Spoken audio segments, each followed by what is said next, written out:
As the leader of the Booner Pack, I lead from the front. All right, boys. Lock in. It's our core foundation, man. Grit. I'm fired up. I'm fired the f*** up, boys.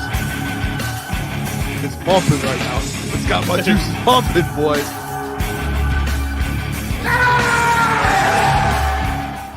We are back. Crunch Time Sports. Jeff Iafrate, Booner, Lukas Klotz. Lukas, we'll be back. Right now, Jeff and Boone on a Tuesday night. At this point, July 8th. Boone, we got some things to get into. All right. We got guests joining the show. Trajan Langdon spoke to the media. Eric Vincent's joining. Chris Castellani's joining. Woo!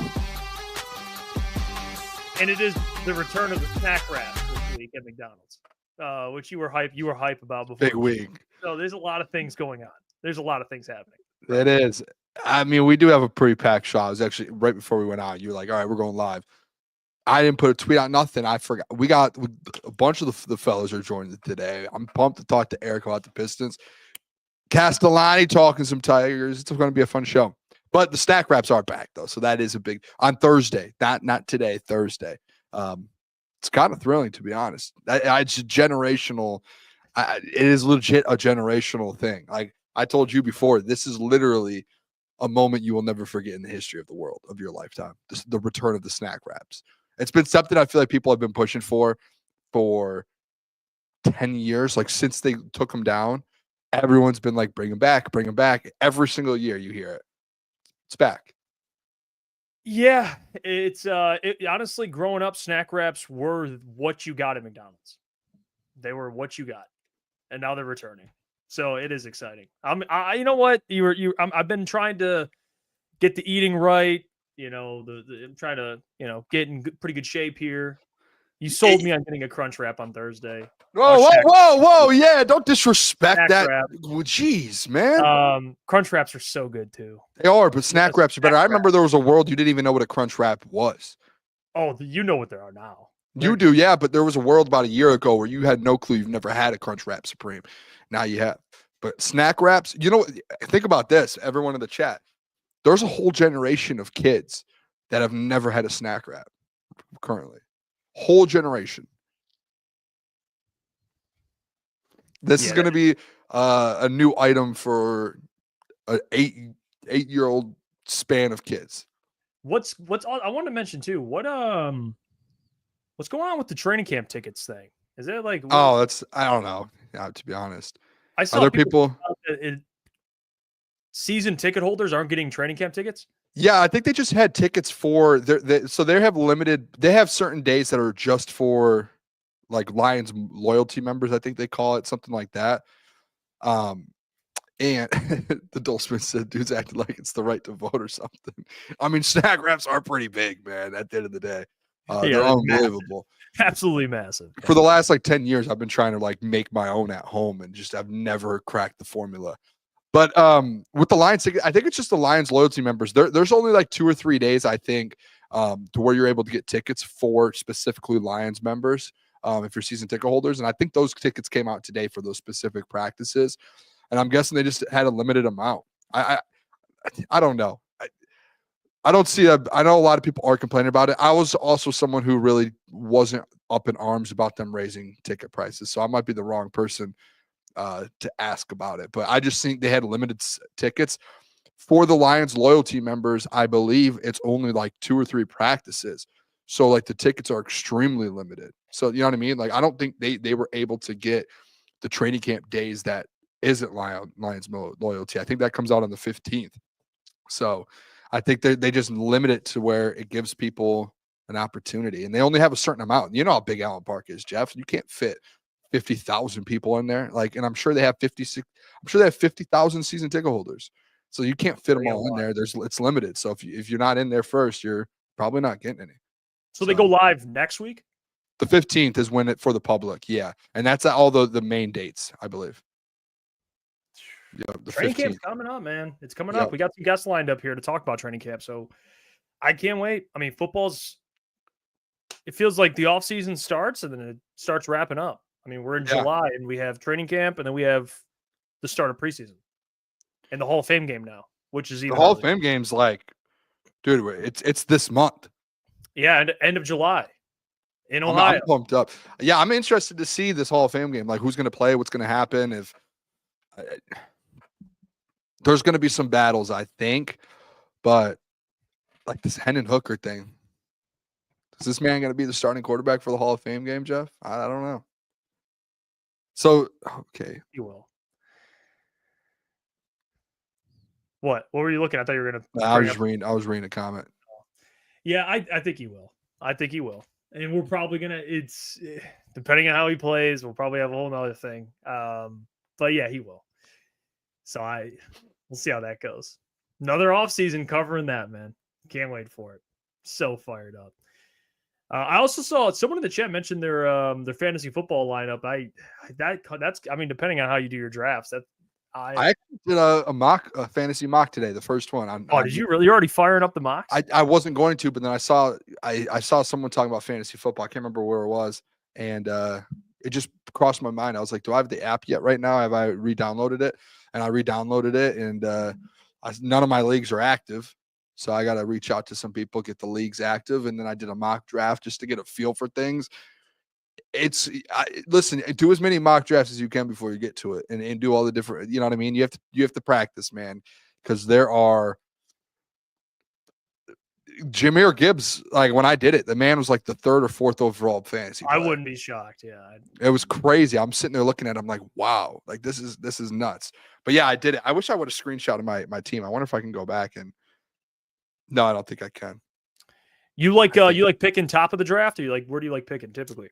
I like the middle. I feel like that's just such a weird spot. I like the middle though. I like it to where it's just even. Like I can get a squad if I'm picking like 5th or 6th. 6 is probably my ideal spot. I know some people like the 10 to 12 range. That I just give me right in the middle, man. Because then I'm getting an equal opportunity on both sides here, both rounds. There's no like I have to wait a million or I have 2 back-to-back and then I wait a million or you know it's just it's consistent. I'm getting the guys that I like. You know what I mean? I'm not missing out on bad players, good player. I'm right there.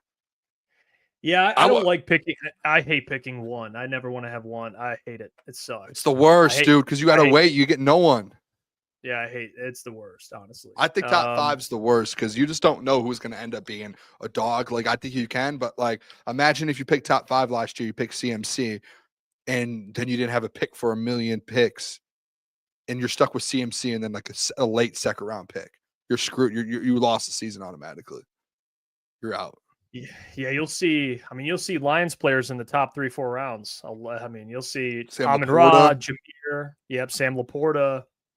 I always J-Mo now probably. Yeah, J-Mo Demont will be in that middle range. I think he's a good back to have, a touchdown machine. So I can't wait. Well, I don't know. Someone asked too. I think it was JT Olson. He mentioned maybe a league with the people. We'll see. Maybe we do one with either peoples. Maybe we do it with. It depends. There's only limited spots. Maybe we do members because we have a lot of members. So we'll figure that out. We got to organize that. But yeah, we could do something with people. We could do a couple different leagues. The problem is I don't know if you're a league manager. Do you have to be in the league playing? Yeah. I was going to say we could make a couple leagues crunch time. The problem is like I just don't want to be in like 10 different leagues.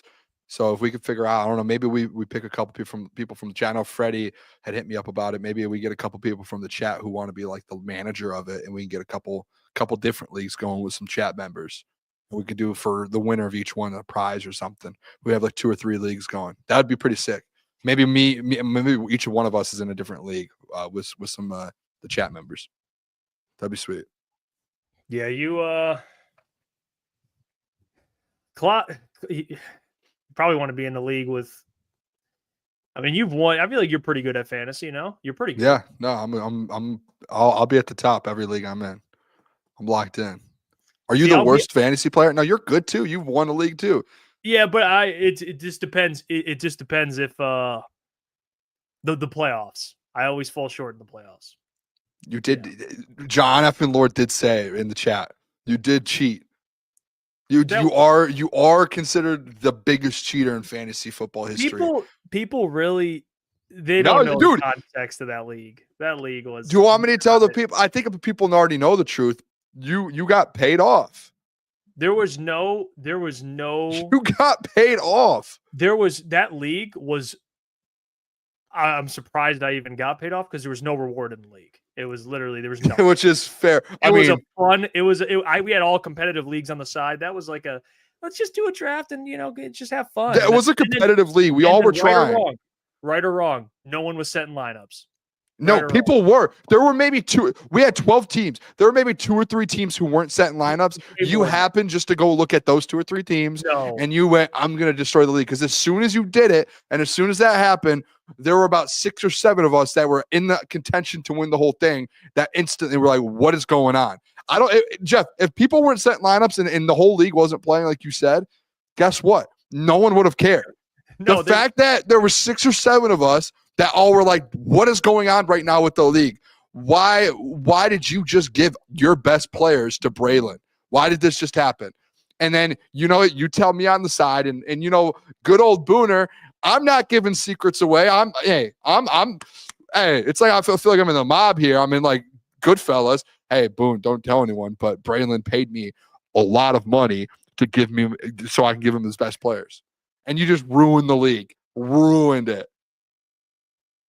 Ruined what league? The league. I had a chance to win that year. Just to make this clear for the chat, I have never done any Malik Beasley-esque things in a league where there is something on the line. In that league? No, that was the closest thing that was the closest thing in a non-payout fantasy league that you could get to manipulation and to being the Malik Beasley of that league. That is the closest thing you could have gotten to. Like you literally, a free league, you were like, Braylon, I don't know, he gave you what, $70, $80? Like, here, can I get your best player? And you're like, yeah. But the thing was, it's like, you didn't realize, and this is where you went wrong. You did not realize that there were about 6 or 7 of us that were all still absolutely battling and talking on a daily basis. I'm trying to make trades, and you just pulled the trigger and said, I'm going to blow this league up just because you were doing bad. It was one of the more, honestly, I respect it. The fact that you were able to make that move. And I was looking for a profit. You were like, I'm done to this league. There's 0 chance I win it. I know all the boys can win it still, but I'm going to at least be the one in this league to make money. And you were. Congrats, man. You made a lot of money. You just ruined the whole league, though, because everyone we need to reach out to Braylon because we need to get a statement on him. No one's gotten a statement on Braylon in regards to this. Oh, that was funny, man. Shout out, Bray. Yeah, he came up to me and goes, listen, man, I need AJ Brown. No. What did he do? Just hand you some cash? No, I need AJ Brown. I said, what do you want for him? I said, well, send me an offer. He goes, no, I'll pay you for him. I'm like, you can fucking have him if you wanted that bad. Shit. But yeah, no, that was the only time I cashed out in a free league. Everything else is legit, so you can trust me in fantasy football. Oh. No, listen, last year actually we had that league back again. And we actually put money into it. I actually got paid out in that league. I came in second and I had most points scored in the season. So I actually cashed out on that league. Which was nice. I should have won too. I think I don't know, something happened. It was just like diabolical. But no, you definitely deserve for the rest of your life a little pushback in regards to the one free league that yeah. What's it called? Like that's your integrity in your life, man. Like, oh my God. How can I not trust you when hey, if there's money involved, I need to trust you. And then I think to build that trust, you build that trust the most in a situation when there is no money involved and the stakes are least. Because I want to say, hey, even though there's not anything at stake, does this guy really still care that much? And you kind of failed that test. That's okay. Hey, that's okay. Bills are still due. So yeah, that's fair. At the end of the day, as much as I love what you're saying, bills come off the account. So And I'm gonna hit easy up so we can get that league going again this year, because last year was actually it was a good league. It was all the money. I think it was like $50 per person, and there was a lot of good money, a lot of good games, teams. Can I bring one more thing up too before we move on? Go ahead. There might be a return of a big time player or a big time coach. Have you heard about this, Jeff? No. Coach Booner may be making a return. Oh. College football is coming out on Thursday. There are rumors that Coach Booner will be coming out of retirement, and he will be playing, or he will be coaching a football team. You serious? There are rumors. They're circulating. It may even be on Friday night, as soon as Friday night. Tulane may be back. Tulane might be back. I might have to return. Listen, this is the problem that happened last year. I got fired from Tulane. Everyone said, "Where'd Booner?" Got fired from Tulane. I had a college or Connor Stallions on my squad, and I got caught. And you know what, Jeff? I'm returning to college football. I had it was an 8-game suspension. Coach Booner is back. Love to hear it. The team will be announced within the end of the week potentially, but Coach Booner will be back. Love that. I will be getting it as well. I think you definitely need to return it. The new one looks sweet. I mean, it looks sweet. I've seen a lot of things on it, and it's like I got to bring Coach Booner back. Yeah, you do. You do. Have to. Actually, shout out Mike. Mike texted me yesterday and said, "You have to do it." And I said, "Yeah, I will." It might not be Tulane though. I need to find a new team. I got fired from Tulane. A lot of people are saying the Green Wave, Tulane. Need to find a new squad. If anyone has suggestions, I'm out on BYU. Did you see the meme that was flying around? Yeah. BYU stuff's it's funny. Oh, that's funny. Yeah, no, I will definitely be indulging in some college football. It's honestly better than Madden. It is. It's better than Madden. It is. And I heard this new one's like they've really done a good job. Obviously there's still issues with it because it's only the second year, but at least they're improving. Dole Spoon says, "Who the F gets fired from Tulane?" Listen, if you want to win a national championship, I had my own Connor Stallions. I'm a product of the Michigan man. I'm a product of Jim Harbaugh. We had a Connor Stallions, and it all when all the Connor Stallions stuff came out and started going on, some of it got linked to us. Tulane isn't like a bigger school, you know. You don't get as many strikes. You're done. One thing, you're done. So I was done. Still one of the greatest coaches in college football at the moment. Just had to sit at home for an 8-game NCAA suspension. So Booner will return. Coach Booner. Love that. Love that. Another player. Well, speaking of returning, I got a player that's returning next season. It's going to be pretty good. All right. Before we get to that, Jason Lucente, member for 10 months. 10 months. Let's keep it going, boys. Jason, appreciate you, my man. Thanks for doing that. As always, thanks for supporting. Good Morning Football came out with their, Manti Te'o came out with Manti Te'o. Manti Te'o. Do you not know who Manti Te'o is, Jeff? Yes. Did you just call him Monty Te'o? Monty Te'o. We were just because I pronounced the man's name wrong. All right, one of the greatest linebackers. Yeah, I know. You versus like one of the greatest rivalries of all time is you versus just words, dude. It's unbelievable. Well, names, certain words. Yeah, I think I'm pretty good with words, but I think there's certain words that are tough. This one probably not tough. But he came out with his defensive players who deserve more credit. All right. And you look at the list. You got defensive lineman Zach Allen, linebacker Jonathan Greenard, and then you got Detroit Lions. Talk to me. Linebacker Jack Campbell. And then you also have Chicago Bears cornerback Kyler Gordon, and then Broncos safety Talanoa Hufanga. Jack Campbell's on this list. Linebacker to linebacker. I don't know why Jonathan Greenard is listed as a linebacker, but it is what it is. But Jack Campbell deserves more credit. More credit? Or is he properly rated? All right, that's the question we have on the show a lot. All right. And Booner feels the way he does about Jack Campbell last year. And I actually don't think he's really far off. All right. I think he would say he was a top 10 linebacker last year. I don't know if I'd go that far, but I think he was good last year. But Boone, when you see this list, defensive players who deserve more credit, your boy Jack Campbell. Give the man more credit, huh? Is that what we're thinking? Listen, I've been saying this probably for the last 6 months, not even 6 months, since the season was going on.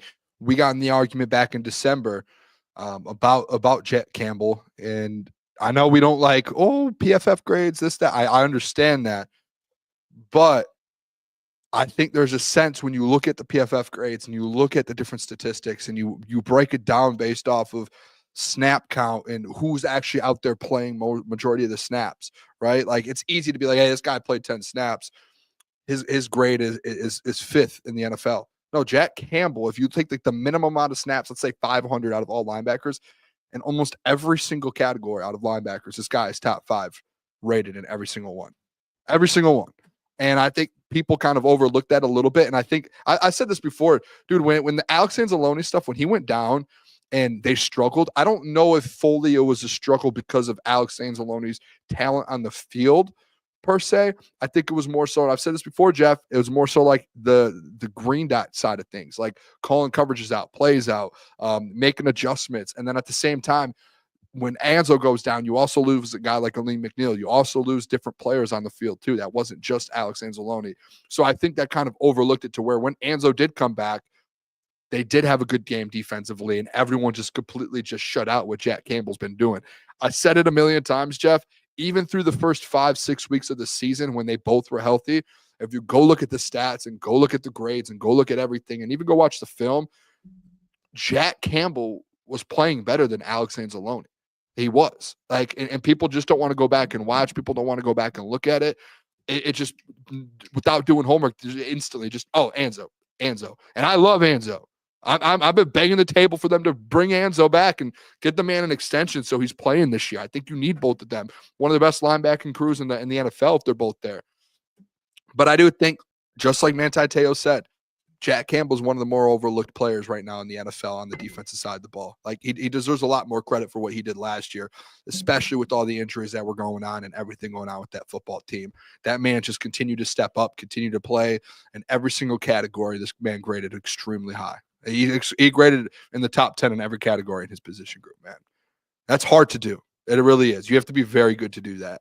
And he's one of the guys that did it. Yeah, I think he deserves more credit. Yes. It depends. Nationally, I don't think anyone really gives him any credit, to be honest. He's just not a big name. No, so do not I at think all. He deserves to be in more conversations with, up and coming linebackers? Yeah, I do. I think the thing we still disagree about is last year who was better. Well, but we can disagree. We can agree to disagree on that. I'm not going to get into that comment. I'm not even going to push back on your like praising Jack Campbell stuff because I don't think you're wrong with that. I think last year he actually showed improvement from his rookie year. His rookie year he showed flashes. Last year he showed way more consistency. And now Lukas always says it too. Like year 3 linebackers, man, that's when they take jumps. So year 1 to year 2, he took a jump. You can only imagine what he's going to do year 2 to year 3, especially with this whole Anzalone thing kind of in question. Like you're probably, depending on what happens with Anzo, you're probably going to have to depend on Jack even more, and that's why you drafted him in the first round. Like he's a top 20 pick, man, like you drafted him to be your green dot. You drafted him to be your franchise linebacker. You drafted him to be one of your best defensive players. And I think year 3, we all agree, like Pro Bowl level player. And eventually, I think he has the upside to be even better than that. But yeah, this year, I think he'll get that credit. I think because to really get credit, like nationally, and get a spotlight, like you got to at least be a Pro Bowler. You know what I mean? I think he's going to get there this year. I do. Yeah, I think at this point this year, as long as the defense, if you have a solid defense and they're still winning games and they're one of the best teams in the NFL, Jack's going to get his credit. Like he is going to. In year 3, you would expect, hey, year 3, a first round draft pick, a linebacker, you expect him to be a Pro Bowler by year 3, year 4. That's an expectation. Especially if the Lions are as good as we think they'll be, and you're one of the best players on defense. Yes, you will get the credit. It's the same thing. You look around the league and look at some of these great linebackers. I mean, usually the guys that are playing on good teams get a lot more spotlight, get a lot more recognition. And Jack Campbell, he just hasn't had at least the level of play. He's had an impressive level of play, but I think this year you'll be like, okay, this guy's even next. I think the big thing for him going forward, for me, and I've said this before, is I want to see Jack. I want to see his ability to take away the ball. He did that really well at Iowa. Like he's capable of getting 2 to 3 picks a year, dude. Like one to at least minimum one. He did it at Iowa, and I know Iowa it's a little different. College football, NFL, Big Ten though. I get it. Big Ten, Big Ten. You know, not the greatest quarterback conference besides Ohio State, but my point being is forcing turnovers and not just force fumbles. But I want to see this man get a pick or two. I mean, he increased his pass deflections. He got his hands on a lot more footballs this year. Yeah, but getting those, he almost had one actually. I think it was against the Colts. He almost had a pick in that game. I could be wrong on that. But there was a game where a couple games where he almost had a pick. He should be getting 2 picks a year, man. He's that good, you know. Yeah, I think he eventually will. I think that's weird. Maybe you could correct me here on this, but I think just the fact that he's playing alongside Enzo to where maybe he hasn't been in as many positions and opportunities to do that. He has had opportunities. We've seen it, like you said. But I think potentially if he's kind of takes that next jump, now he's more comfortable. He, you know, if he has to be the green dot, it's no longer like a learning experience for him. It's year 3. He's been in this defense. Like he has a feel for it. And you know who the DC is now? It's his positional coach, Kelvin Shepard, who's been in the room with him for the last 2 years. So like no one else knows Jack Campbell better than Kelvin Shepard. And you would think that he's going to put him in those positions to be successful. Yeah. And even though his coverage improved, it's not like they're going to not throw at him. He's going to get opportunities. You know what I mean? He's going to have opportunities. Once he starts taking the ball away, then teams are going to realize, okay, this guy, you know, we can't just be throwing at Jack Campbell all the time. You know, he'll make us pay. So I want to see that from Jack. I think that's the big one. I know you mentioned Kelvin Shepard. I'm interested to see that too, because like you said, if anyone's going to know where to put Jack to help him thrive, it'll be Kelvin Shepard, you know, especially with this whole Enzo thing. It's like, you got to rely on this guy, man. That linebacker room, with Enzo in question, got to be able to. You're gonna have to rely on that guy, dude. Like, you have no clue what's gonna happen. Like zero clue. Yeah, he could play. He could sit out. He could get an extension. He could not. I mean, who knows? Could request out. I want to get paid. I don't know. I do think, and dude, and I'm not. Listen, I know the Doc said Boone don't tell fans how to feel, what to think. Listen, I think fans do need to give Jack Campbell more credit than they've given him. Like I just. It's not that there's like a lot of disrespect. It feels like there's some disrespect. But like streams only in the chat here this whole time. Like, why are we glazing every pick that isn't Broderick Martin? Like, what are you streams only? It makes me feel like, Jeff, that some of these people don't watch the Lions. It really does. It's like, do you watch the games? Do you see the stats? Go look at the PFF grades. Every single grade, including coverage, I believe Jack Campbell last year was better than Enzo at. And yes, there are also plays where Jack was bad, but like, you have to hold everyone accountable in those positions, and you have to be consistent with it. If you're going to be consistent with some of these guys like Terrion and these guys, well, they were so many players injured. There was no pass rush. There was no this. Okay, be consistent with Jack Campbell. That man literally was the only starting linebacker that was healthy at a period last year. He had all backups on top of guys that were coming off practice squads from other teams in his room. And he was still putting up numbers that were top 10 in the NFL at his position. You see what I'm saying here? So it's like some people need to start respecting Jack Campbell a little bit more and sitting here and being like, without actually watching the film and without actually understanding what he did last year, just coming out and being like, no, he's nothing. He's not even top 12. He's not even top 50. You're an idiot. Like what are we doing here? Like, this guy deserves a little bit more respect from the fan base at the end of the day. The fact that Manti Te'o on national television, one of the best college linebackers of all time, is throwing Jack Campbell in that conversation, being like, hey, this is a guy that's getting overlooked right now. People need to turn your head a little bit more, and you need to notice this dude. That needs to be like our own fan base. Yeah, and our own fan base refuses to give this guy credit. Refuses. It's ridiculous. It's actually crazy to me.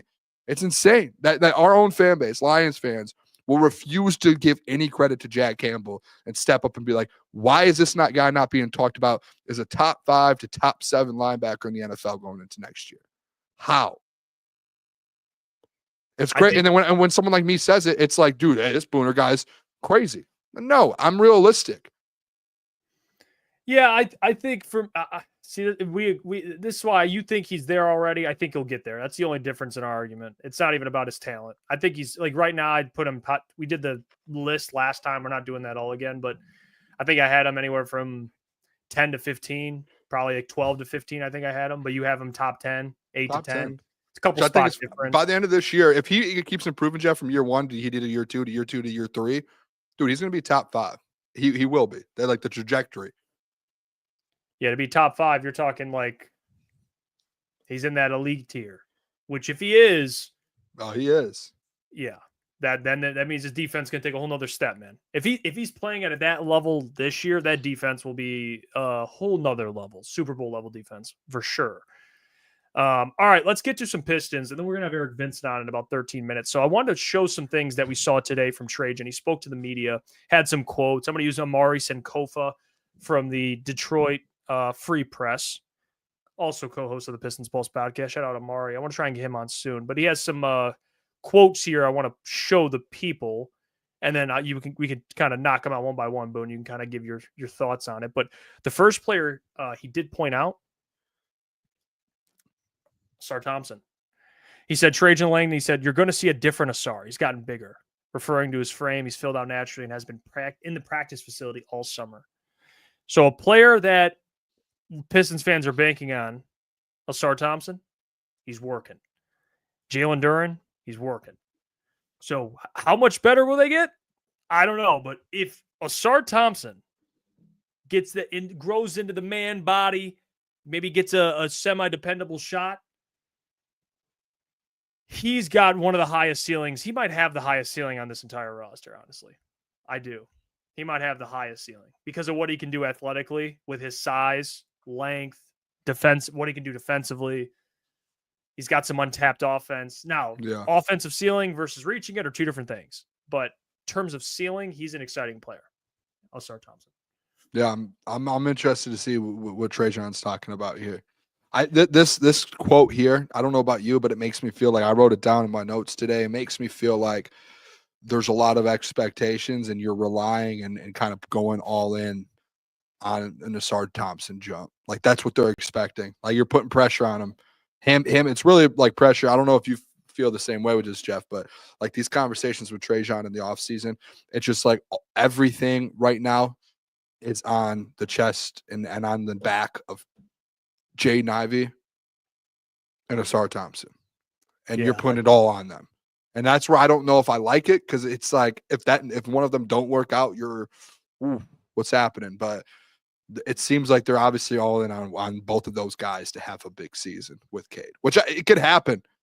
If he gets a shot, like I honestly, I don't care how big the guy's getting. How's he shooting? That's really my worry. Hey, Trajan, how many shots is he getting up a day? That's my worry, personally. Well, he also commented on the Beasley stuff, which I was excited to hear his opinion on. He said the Beasley news left him, quote, not much time to pivot. He said, I was able to communicate with Malik and his agent Saturday, which was obviously right before we could start talking to free agents Sunday. It was disappointing for us because we were excited to get him back. So you know what this means? This means they didn't even know they had to replace Malik because they thought they had a deal in place until basically the night before they could talk to free agents. 12 hours before. Not even. So talk about a difficult task. Not only replacing the best shooter on your team, but replacing him 24 hours before you don't even know. And by the way, you're not even preparing. You have no idea this is happening. You're like, oh, the deal's on the table. He's going to accept it. We're going to be good. We're going to get Malik back. Saturday, boom. That's it. Yeah, Coach Walk put in the chat, he said he doesn't believe that at all. Yeah, I'm wondering. I mean, he obviously came out and said that. I wonder if they had some sort of idea. Obviously, he says he didn't talk. Well, we can ask Eric that. I don't know why he would lie about that. I don't know. Maybe I don't know. But there's just that's crazy to think that free agency starts Sunday, or they're able to talk to free agents Sunday. Yeah. And they just don't have that conversation. What do you mean? Like that no one alerts Trajan Langdon, hey, like the FBI is investigating one of your players. Like as soon as it happens, unless it literally happened on Sunday, the FBI reached out and it was there. But there's like, what are the chances of literally the week he was about to sign his contract, the same 48 hours, the FBI is like, hey, by the way, I'm sure this was something that was going on for a couple of weeks before that they kind of had an idea about, that the NBA reached out and said, hey, one of your players is being investigated for gambling by federal investigation. Like not even just like, hey, by us. No, by like the law. You would know. There's no way you wouldn't know. Maybe, but that would be timeline. I just don't know the timeline of like when the investigation would be shocking. started. I don't know. I mean, did they communicate beforehand, or did they? I don't know. I don't know. It's such a weird situation, man. That's something that I don't even really have an answer to because I don't know. It's brutal. It's just brutal for the Pistons and Trajan too, because you have a plan in place. Like you spend all off season for the draft and free agency and like re-signing guys to put a plan in place. Like this is what our approach is. This is what we're going to do. And they seem pretty locked in with Malik and confident that Malik was coming back. And that was like, you know, I wonder if they had like a backup plan right away, or if they had to go kind of because when Shams relook at everything. Shams reported it, he said the deal was in place. Like they wouldn't have a deal in place if they knew he was being investigated. Yeah, maybe they did then. Maybe they had a deal and then it just came out like boom. Which is even worse, to be honest. Like he's assuming he would come back and it just never happened. He also talked about someone that I was excited to hear his thoughts on this. And that is the return of Jaden Ivey. Yeah, he did. I do have a video. It's really quiet. Trajan's really soft-spoken, and the video doesn't. So I don't know how to navigate that. I don't really want to play it if you can't hear the audio anyway. But it was about free agency, and I'll get to that in a second. But I want to show this quote on Jaden Ivey coming back, because that is the big thing. It's like, what does he think? And I'm sure he's banking on him to be really good. And he spoke about that. He said, quote, "The one thing that gets lost in all of this is J.I.'s return." Not Jeff Iafrate, by the way. It's Jaden Ivey. A lot of people are saying how are you filling these guys that are exiting? I think he's going to fill a lot of those point guard roles and playmaking roles, and Karras will fill in for Dennis as well. So backup point guard conversation we had, Boone. His answer is Karras is going to help out as a secondary playmaker, and then Jaden Ivey is going to help out a little bit with those point guard roles when you're staggering the lineups. When you have Ivey and then you have Cade in, there obviously going to be times where they're both on the court at the same time, and a lot of the time they'll be on the court at different times. They're playing one guy at a time. Does this make you feel better about the backup guard role, or are you still like, fuck it, sign that point guard? No. I mean, some of these guys like Karras, like he's supposed to be a backup like wing for you as well. Like, yeah, he can play 1 through 3, but like now you're just like you're cutting into your other positions, in my opinion, personally. And yeah, Ivey can have ball in hand and he could do that. But like, all right, now you're expecting that rotation to where now you have to figure out when Cade's coming off, you have to make sure Ivey's on the floor or whatever it is. I don't know. I feel like it's such a better, I don't know. That's kind of disappointing to hear. I might just be negative on the Pistons offseason right now. I might not be the guy to ask. Maybe it's just I don't know. Well, there's two different things. Do I hate what he said? No, I don't. I think it makes sense, but I still am not ecstatic because of what happened this offseason. I don't think they got tremendously better, but I do understand his point about Jaden Ivey. I think he makes sense with this comment.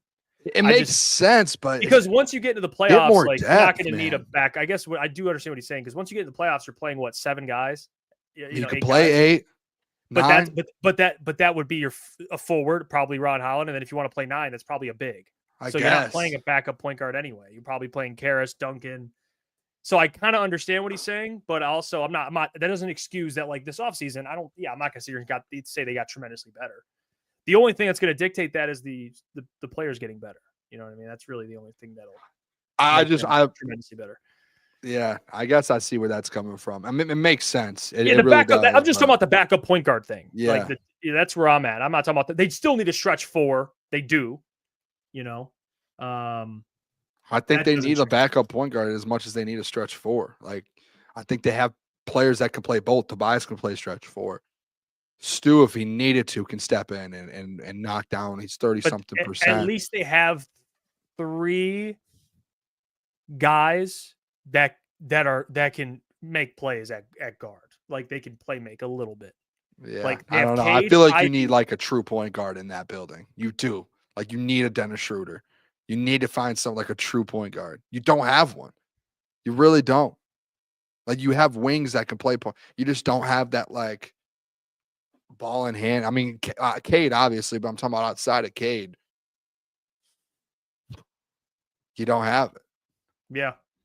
Maybe I'm crazy. I'm the crazy. The thing that I and Weezy D, again, you don't know basketball. Schroeder's a point guard. What are we talking about? Like, can't be that dumb. What are we doing? Well, I mean, seriously, pure point guard. No, he's a point guard. I mean, there's no pure point guards in the NBA anymore, but there are point guards, ball in hand guys. That's Dennis Schroeder. All right, let's move on from that tomfoolery. Yeah, well, no, go on. I just want to say this, like, and Jeff, where are you at? Like, the only thing I keep taking away from Trajan is I wrote down team names because this is what my mind went to right away. You got to look at some other teams that kind of have gone the route you're going to where you're essentially just relying. You're really just relying on your young guys to develop, correct? Yes. And with that, it's such a, I don't know, dude. It's such like a hit or miss situation, in my opinion. Like you've seen teams like, even teams. Let me name some names for you. Are you ready? Yep. The Celtics, they did it, but what did they do within their organization? Well, they added some talent too. Exactly. The Cavs, what did they do? They did it. They brought up guys, but what did they do? Added Donovan Mitchell. The Bucks did it, won a championship, but what did they do? Added Chris Middleton and Drew Holiday. The T-Wolves did it. They added players. The Thunder did it. Who did they add? SGA. So there are examples of teams that are like, hey, let's let our young guys develop. But within that line, it's like you're adding these pieces as well to where it's like Trajan, I guess, is with Duncan and Karras, if you want to count that towards it. But you're really relying on it. Like, I even came up with some examples like the 76ers who just fully like the process, never won a championship. The Atlanta Hawks, let's stick with our young guy. No, they broke up so fast. So I do think there are good and bad conversations with it. I'm interested to see how this works out for this Pistons squad. Yeah, that's the risk of it, to be honest with you. And I'm glad we got someone that is probably the perfect person to talk to this about. That is Eric Vincent, covers the Pistons for Clutch Points, joins the show, does a great job, and we get Eric fired up on this show. So we're gonna get him fired up again today, man. Please welcome to the show, Eric Vincent. Eric, how we doing, brother? Feeling good, man. Appreciate y'all for having me. How y'all doing? Hey, we're doing good, Eric. We're trying to just digest this. I know you've been locking in today with the Trajan Langdon press conference. Chaz Lanier spoke as well.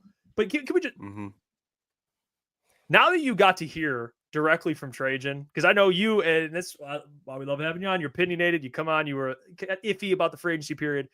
Let's just start with like a layup, and then we'll get to the deeper, the meat and potatoes here, because Boone's probably going to ask you about that. I want your thoughts on really Ausar Thompson, because Trajan spoke about it. He's adding weights. He's been in the practice facility all summer. Clearly the route the Pistons are taking, they're banking on development.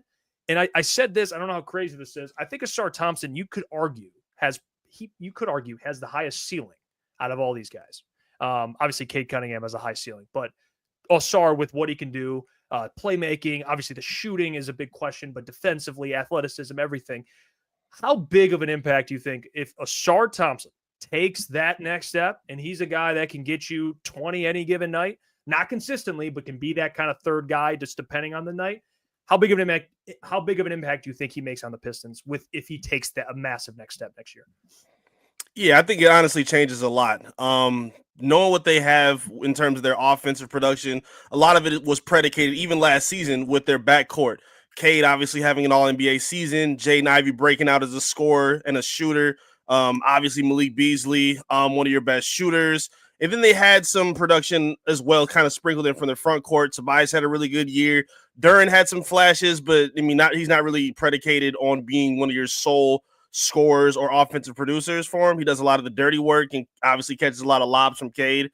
So being able to have somebody else in that front court that can give you a little bit more of that scoring punch, whether it's creating his own shot or creating shots for others, I think unlocks a lot.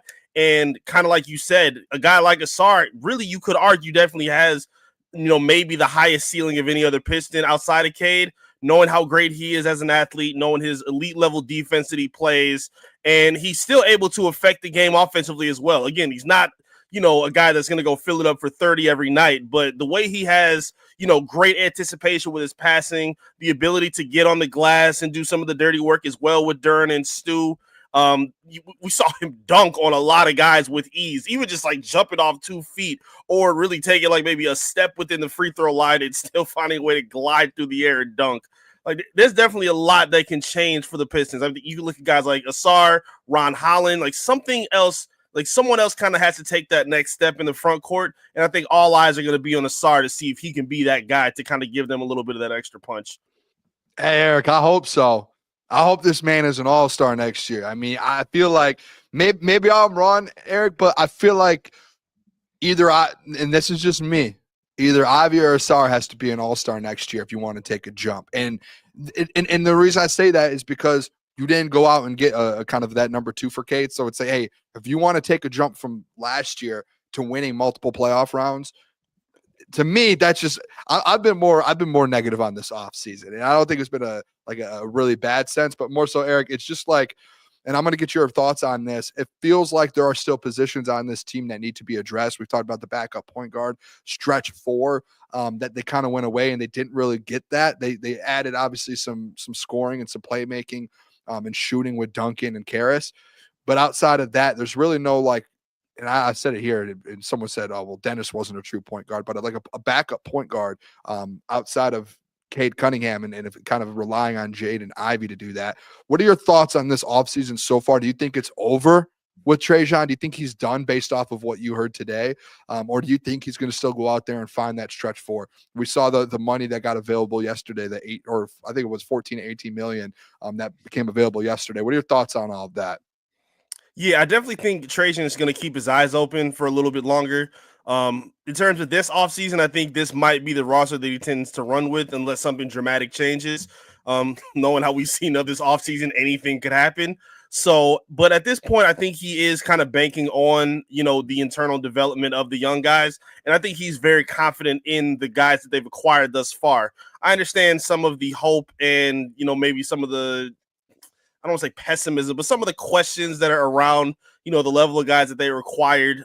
You're seeing a lot of young stars kind of getting other stars paired with them, and a lot of teams kind of taking that next jump off of splash moves that they made. You see the Pistons still kind of taking those baby steps to figure out what does our young core have? Like, what can we really do with these guys? And Trajan is of the mindset that guys like Duncan Robinson and Karis LeVert, offensively and defensively, can give them a little bit more punch. I don't think Duncan Robinson is a good defender, but offensively they do a lot. I mean, they're definitely good scorers and shooters. Duncan Robinson is really good at setting off ball screens and making cuts, which can emphasize passing for guys like not just Cade Cunningham and Ivy, but Duren, who's a really good secondary passer. Ausar's a really good secondary passer. Like, I think those are going to really open up a lot of different creative lanes for the Pistons to add points. Like, JB Bickerstaff is different from a lot of coaches where normally when you watch the NBA now, it's a whole lot of one-on-one, and even with the Pistons as well. But they draw up plays as well, and they try to run actions of guys to make sure guys are being creative and unpredictable on the floor. So, again, while these signings may not be the sexiest in terms of, box office names and whatnot, they do fit for the team. And I feel like you could see them kind of run around close to where they were last season, around that 6th seed or 5th seed. But it's clear that Trajan's focus right now isn't necessarily to find more winning, but to figure out if, the internal development is going to come this season from these young guys. All right, Eric, you keep it real. So I'm just going to ask you, because Boone actually brought this up. Let's do it. Do you think there's truth? Because I actually, it's kind of interesting that Boone brought it up, but he found out Saturday from Malik Beasley's camp that all this stuff was going down. Boone was like, don't you think if there's a federal like investigation that you would at least get maybe a heads up a little, an alert or something? Like, or do you really think that Trajan got caught off guard a day before they could speak to like free agency or free agents? Like, which one what do you think about this whole thing with Malik Beasley? Trying to get me in trouble over here, man. Dang, look at you. Oh yeah. I mean, I It's don't such know an how interesting thing, Eric. it is. It is a lot of sides. I'm not even gonna say like it's too much to reach one way or another. There's reports that his checks were being garnished, and there were other reports that maybe he was a little involved. But again, this is all based on what happened last season, and none of us really heard anything before that when he was with the Bucks. So, I mean, you could maybe see he did just based on the moves that were made. I mean, bringing in 2 veteran wing guys that, again, kind of fit the mold of what Beasley did. High volume 3-point shooters, pretty versatile scorers as well. Maybe not the best defenders, veterans in their own right. Even drafting Chaz Lanier is a bit of an addressal of that wing position. So I don't necessarily want to say that he did possibly know. I'm not going to say it's impossible or it's unlikely. Obviously, we'll never hear that. I don't anticipate Langdon ever like kind of airing out that kind of information. But I mean, again, I think based on what we've seen, I think he was really probably shocked in the moment and probably found out what we did. Because I can't say that he knew that his checks were being garnished and knew what his finances were with his dentist and things like that. So I don't know. Again, we didn't hear much reporting from the league. If it was as serious as it is, we know the league don't play about betting. They'll cut you off quick as soon as they find out about it. Yeah. So the fact that it kind of took so long and it kind of started in the offseason, I think it's safe to say, to me at least, is my guess, I think he kind of found out when we did in real time. Hey, that's professional. Hey, that's a professional answer, Eric. Sharing your opinion, not getting in trouble. Go ahead, boo. That was a great answer. I love the piss. I love my job, man. Hey, Eric, I want to ask you. I know we may have already spoken to you about some of the free agents, but I actually a different angle on it. I want to know which free agent you think out of Duncan and Caris LeVert are going to make the biggest impact on this team next year, because obviously they have big roles to fill with the Malik Beasley, Dennis Schroeder, and Tim Hardaway. So it's not like they're just coming in to maybe only get 15, 20 minutes. Like they're getting legit role. They're going to have a big role on this team. So who do you think ends up out of those 2 players has the biggest impact on this team next year? I will go with Caris LeVert. I think it's something that Trajan was excited about in terms of the acquisitions was he got some size in the guys that he, brought in. They're both 6'6" or 6'7", long wingspans. They can defend on both sides of the floor. Well, no, not both. Duncan can't defend on both sides of the floor. Yeah, no. But Caris is very no. But Caris does give you that versatility. Again, he's not a lockdown guy, but knowing the defenders that you do have, that are plus guys like Ivy and not Ivy, but Cade, Asar. We saw Duran take a step forward in his defensive mentality. Beef Stew being one of the best, defenders in the NBA in terms of the perimeter or at the rim. Knowing that they have, guys around that can kind of help with that, I think that's going to help inspire for Caris LeVert.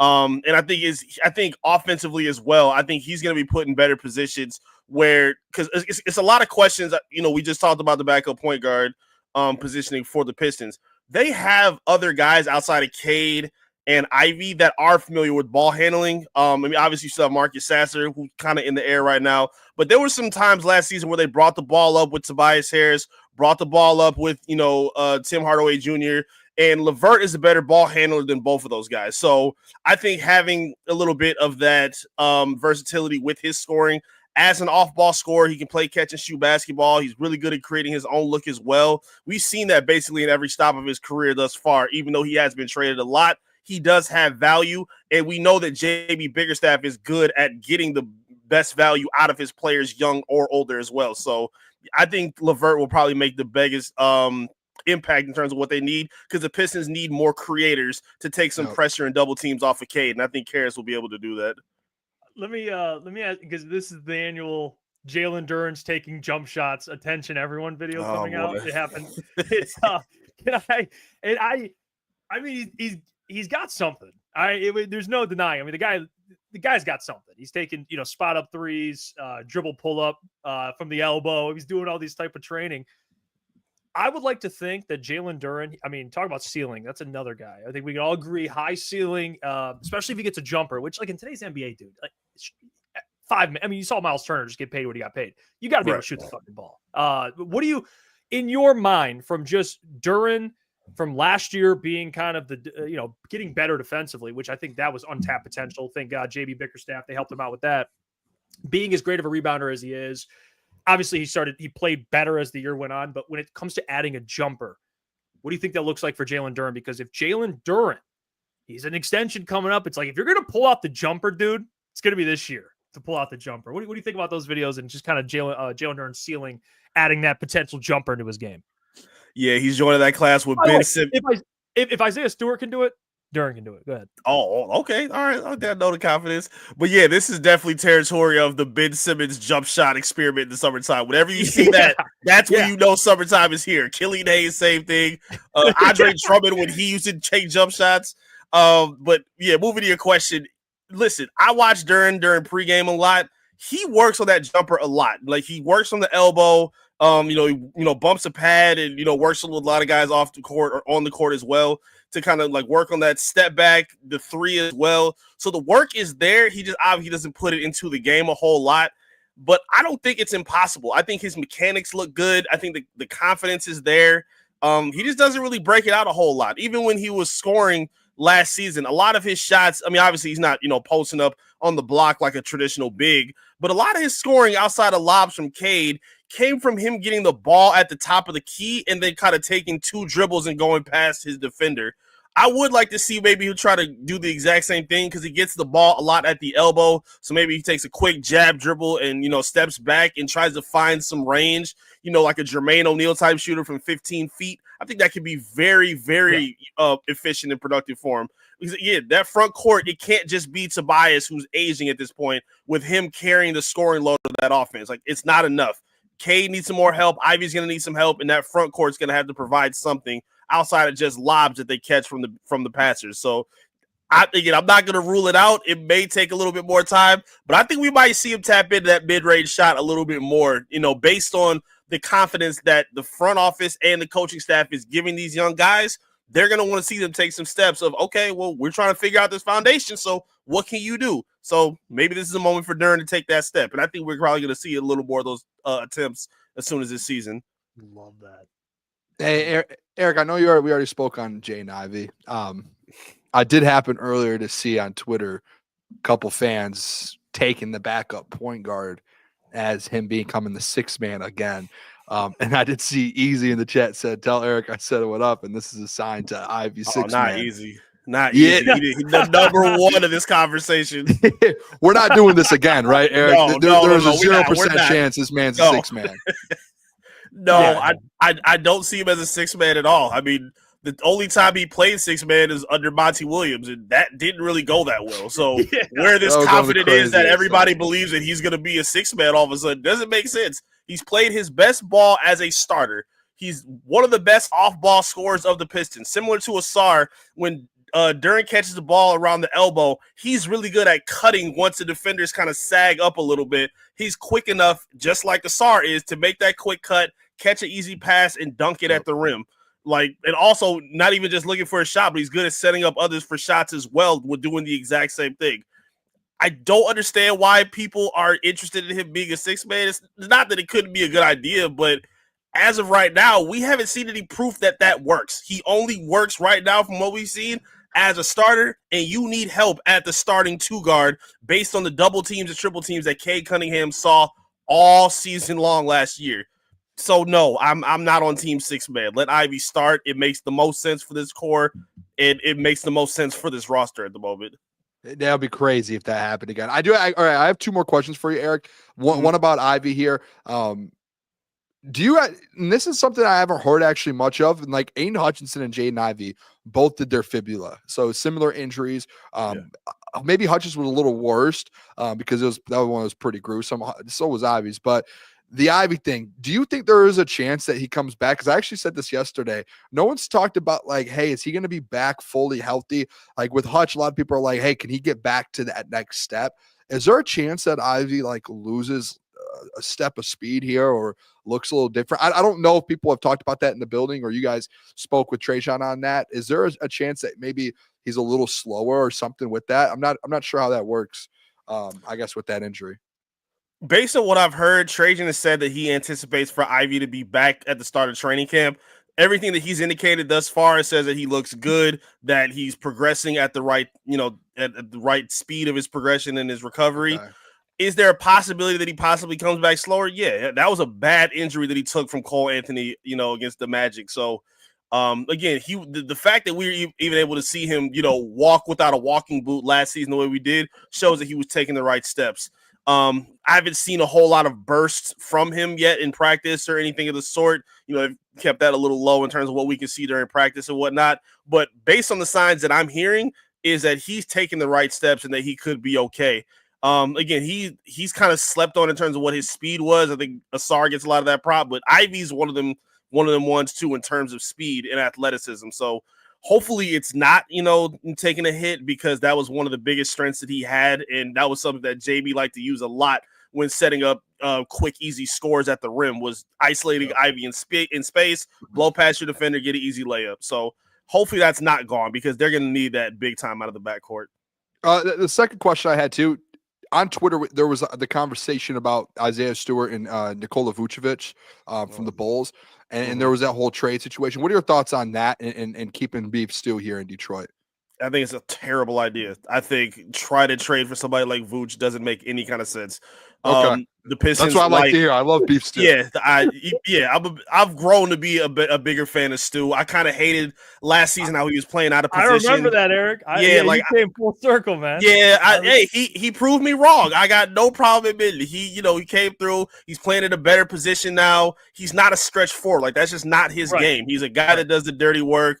Really good on the glass, and he played a lot better above the rim. Like, one of the biggest criticisms I had was Cade can't throw lobs to him because he's not tall or big enough.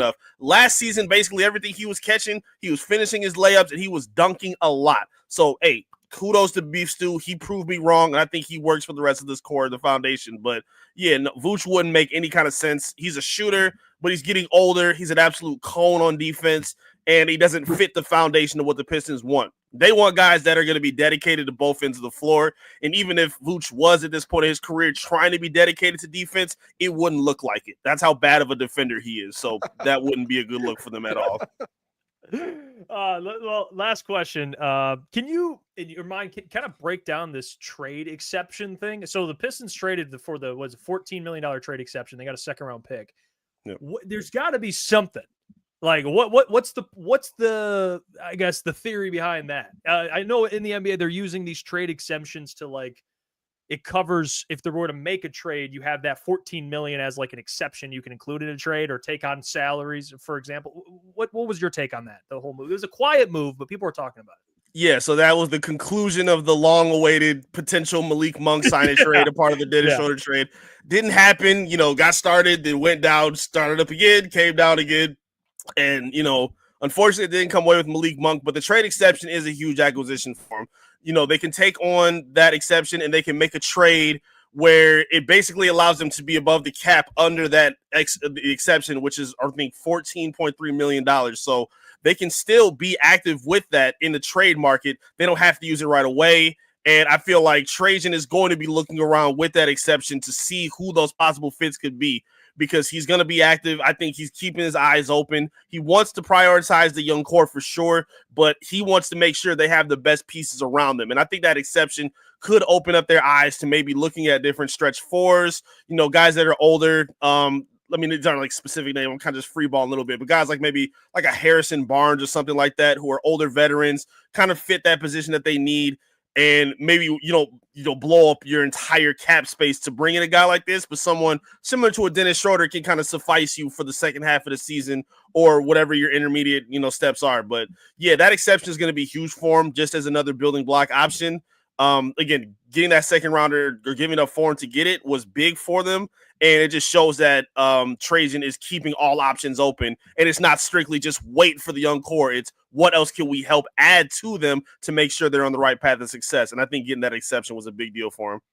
Love that. Okay, so that clarifies that. Eric, we appreciate the hell out of you, man. Joining, talking some ball, man. You're great at what you do. Check out Eric. Best in the game. Eric Vincent. Yeah, he's absolutely crushing. We'll talk to you soon, my friend. Keep up the great work. Appreciate y'all, fellas. Have a good one. There you Appreciate go. it, Eric. Eric Vincent joining the program, hanging out with the fellas here, talking some Detroit Pistons. Yeah, that trade exception thing, I needed some clarity on. Yeah. It wasn't. I mean, I understand what a trade exception is, but the reasoning, I guess, the reasoning I needed to be explained a little bit. So Eric does that. All right, we got Chris in about 8 minutes here. Before we do that, I did want to bring up a mailbag, like not a mailbag, but something that someone said earlier, and I want to address this. MC3 Whodat says, "Am I crazy to think AQM could get 6 to 7 sacks this season?" That is, if we're being truthful here, okay, I'll give you the good and the bad. The good is he's had 6 sacks in his career. The bad is he's done it once in 6 years. He's had 2 every other year. So if we're talking about AQM getting 67 sacks this season, I would say that's hopeful. But I wouldn't say it's impossible. Okay. So Come on now. Yeah. Come on, Jeff. That's optimistic. It's optimistic. I'll say this. That's pretty optimistic. You put him across from Aiden Hutchinson, which he didn't have last year. he might get 10. He played in 9. He played in 9 games last year for the Detroit Lions. No Hutch. How many sacks did he have? 3. Trace.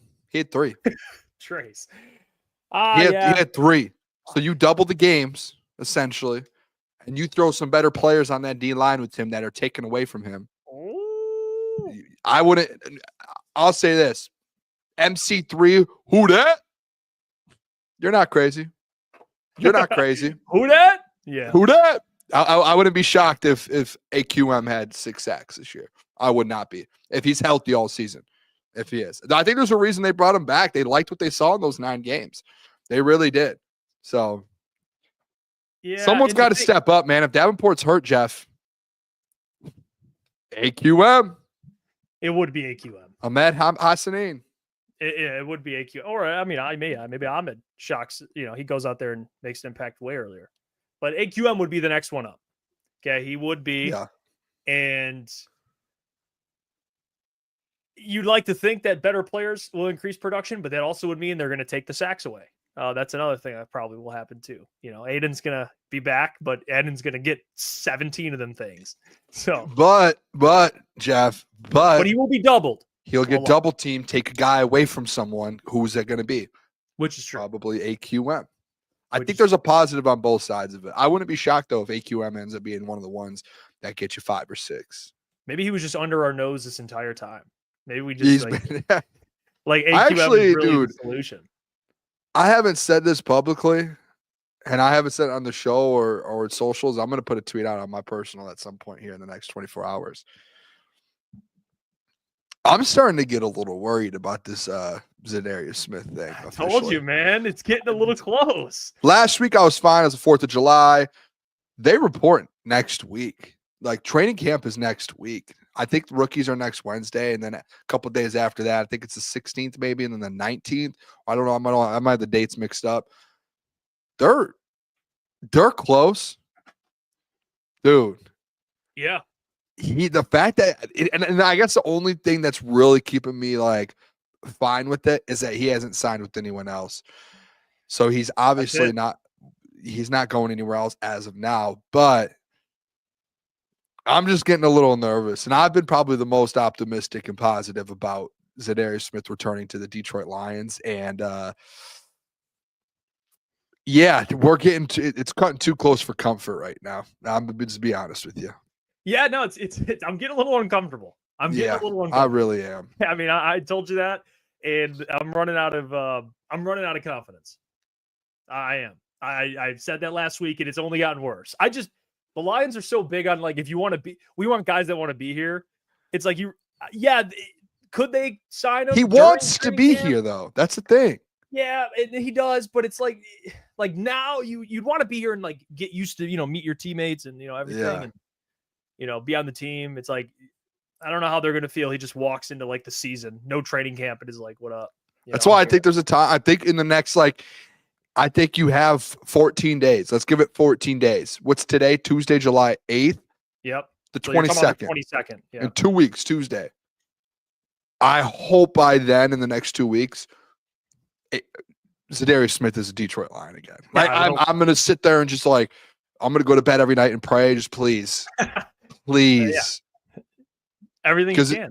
You add him on this team. This team is like upper echelon now. Like, it's over. Like the biggest question mark is O-line, edge rusher. You fix that. You fix it.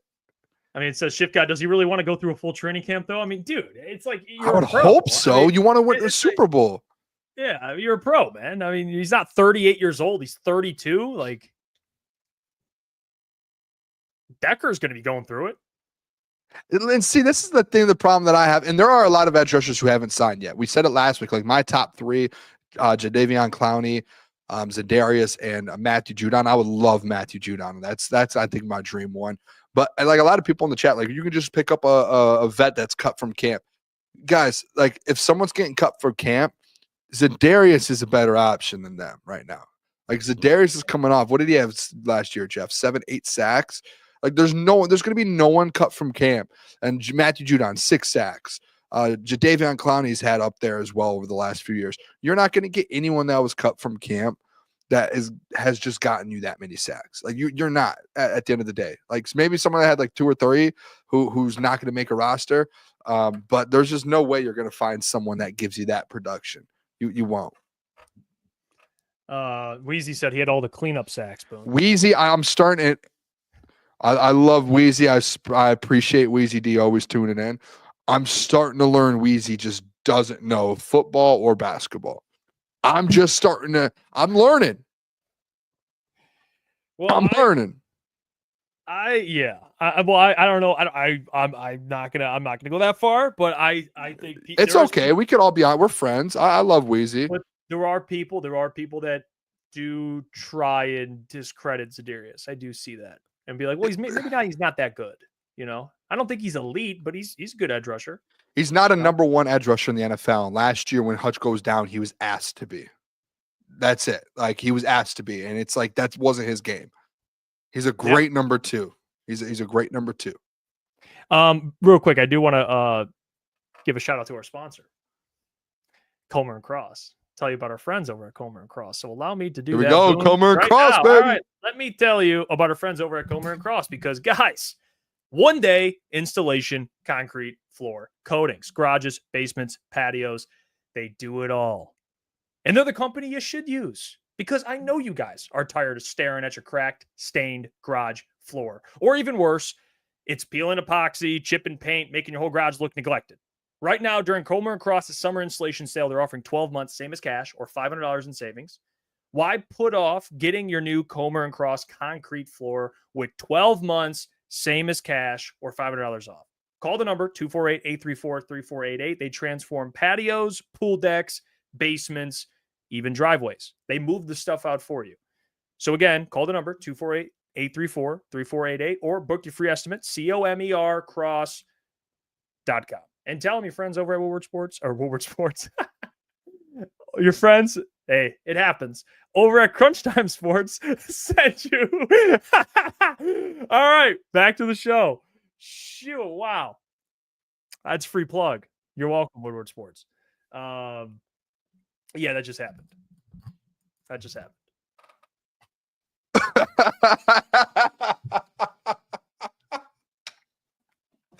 Oh, that would have been one of the funniest moments in our show's history. Hey. That was unbelievable. Wow. Look how red you are. Wow. Oh, that was so funny, man. Comer and Cross. Hey, Jeff, you got to lock in, man. I need you to get it together a little bit. Woo. Yeah, no, that was unbelievable. Great ad read there. That was something. There's just certain things that Baldo said that just can't happen again. That just can't happen. Oh, that is so funny. That's all-time moment on this show. You can tell it's funny because we actually haven't really done. I mean, we're starting to get more ad reads. It's been a while since I've been reading ads. Yeah, the last time we did ad reads was like this was when we were there. So it makes sense. Like it's second nature in your head as you're like doing it. I mean, how many ad reads did we do there? Thousands. And, all right, let's bring in our guest. I'm an absolute idiot. Let's bring in someone who's not an absolute idiot. It's Chris Castellani. Does great work. He is the man we go to. Let's go, baby. So let's bring him to the show. Just won Chris too. Castellani, host of Chris and Company, by the way, does some great work. Chris, how are we doing, my friend? Dude, this is the second time in a row you guys have timed this out perfectly. So I don't know if you've got the magic touch, but like this is when I see that little line like uploading my video to Twitter right as you guys are like about to have me on. I appreciate that. So I appreciate your timeliness here. But no, I'm always happy to come on and help you guys out. Hey, Chris, it's a professional program. We're running. I mean, before you joined, it was very unprofessional. What I just did.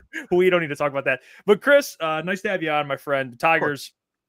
We'll just start because I know we'll get through a lot of things today, different storylines. But can I ask you a personal question? Yeah, I want to ask you about Casey Mize. I want to pick your brain on that because I think he is one of the more interesting players because of the level he's playing at and kind of his story, what he was to what he is kind of now. But can you talk about his level of play and just how important he can be for this team, especially for a postseason run? Just start Casey Mize. He's been a hugely underrated part of this team. And it's a team that's had so many heroes and so many unsung heroes and so many surprising pieces that have stepped up. But really, the one thing that so many of us paid attention to or noticed in spring training was how good the former number one picks look. Torque had a wonderful spring. Mize had a wonderful spring. And we kind of came into it saying, the trajectory of this season, the ceiling of this season is kind of dependent on if they can find something from those guys. You had obviously Torque coming off of a pretty disastrous season and Mize coming off of, his first season back from Tommy John where he was, mediocre, really, let's be honest. He's been really good, honestly. And I think with Flaherty was really good tonight, but he's taken steps back. You had Reese Olson, who was out for so long. The second best pitcher in this rotation after Skubal has been Casey Mize. He's taken the ball every fifth day. He had spent a little bit of time on the IL, and look, wins and losses for pitchers can be, kind of deceiving, but he's got a sub-3 ERA and he's 9-2. I mean, the fact that between your two best pitchers, you're, I think, 19-4 between those two guys, and that's just their win-loss record. I'm sure you've probably won more of their starts with the no decisions and stuff. He's been really good. I just think that it's a matter of, with him, I don't think the swing and miss stuff is ever going to be as lethal as maybe we perceived it to be when he was coming out of Auburn. But the one thing he's avoided doing is really nibbling in the zone. He's been attacking. He's been actually going deep into games. When he pitched 7 scoreless against Cleveland on Saturday, peripherals indicate he's maybe gotten a little bit of good luck, but so far this has been far and away his best season. I mean, his career high in wins in a season was 7. We're not at the All-Star break and he's already got 9. So like this has been a huge step in the right direction for Casey Mize. Hey, it should have been an all-star, as people are saying. So I do want to ask you that, Chris, because I feel like that was such a big topic over the last week. I had brought up, it felt a little disrespectful that the best team in the AL and arguably baseball only really got 3 players plus Tarek Skubal in the game. Feels like it's disrespectful that maybe there's the league as a whole still hasn't been able to look at the Tigers and be like, hey, this is a legit organization right now. Did you get that same feeling with some of these other players? Like even like I know Torque was kind of on the edge, but like Dylan Dingler, like there were guys, Zach McKinstry, that you could have been like, hey, they should be playing in this game, whether it's a reserve or not. Like they need to be in Atlanta. Did you get that same feeling when all of this came out? A little bit, and this is often how these things work, where it's not until like the next year when you start to see kind of those the popularity start to rise, where people start to take notice of what this team really is. The only one that annoyed me and still does is McKinstry, just because I think that in that utility role, and the numbers reflect this, there's been few guys who've been as valuable just in the American League, period. I think he's top 15 in wins above replacement. I think where it gets tough is outside of the stars with, Riley and Tarek, and obviously Glaber's had an incredible year. It gets tough, and there is that gray area because this team's had so many guys who've contributed, but that's kind of what they are, is they're a team. They're a unit, and they're arguably the best unit in baseball this year. Whereas when you're talking about the All-Star game, you're talking about individual stars and the years that they're having. Like when we watch these guys and when we see the way that they contribute and the sacrifices they make and the way that they prep, we say, this guy looks like an all-star here. I think the only one that really has a gripe probably is Z-Mac, just because when you look at some of the other positions, there's always good hitting first baseman. It was going to be tough for Torque to get in there. Catcher, Dingler's fallen off a little bit. So, I mean, it is tough, but it shows how hard it is to get there. And it also shows the caliber of play that this team has played at this year, where, yeah, look, you got 3 guys starting the all-star game for the first time, I think in, a decade maybe, or I think maybe since 2013 or 14. And yet there's probably 5 or 6 other guys, including, a guy who came in the 9th tonight and was awesome, and Will Vest, that you could look at and be like, he's probably played at an all-star level. He just didn't get in. Yeah, Chris, we brought this up on the show yesterday. We were talking about it. We were talking about it's not anything breaking or new, but the payroll situation. Yeah. And it's crazy to see the graphics come out with like the Dodgers payroll, and not even just that, but playoff teams in their payrolls, and the Tigers coming last with their payroll, and the job that AJ Hinch is doing. And you look at where the Tigers are and runs allowed, and and what they're doing pitching staff wise, Chris Fetter, all that stuff. But when you see shit like that, do you sit there and think of how good of a job AJ Hinch is actually doing? And can you kind of break that down, which in baseball, which you've been covering the sport forever, with that big of a difference in payroll, and we're having a discussion, a debate over who's the best team in baseball, come postseason time, of course, record-wise, the Tigers. But can you just describe to people how fucking insane that actually is? It's going forward, when people talk about the importance of managers, like, people try to act like there's a quantifiable amount of wins that a manager can get you. That's not true.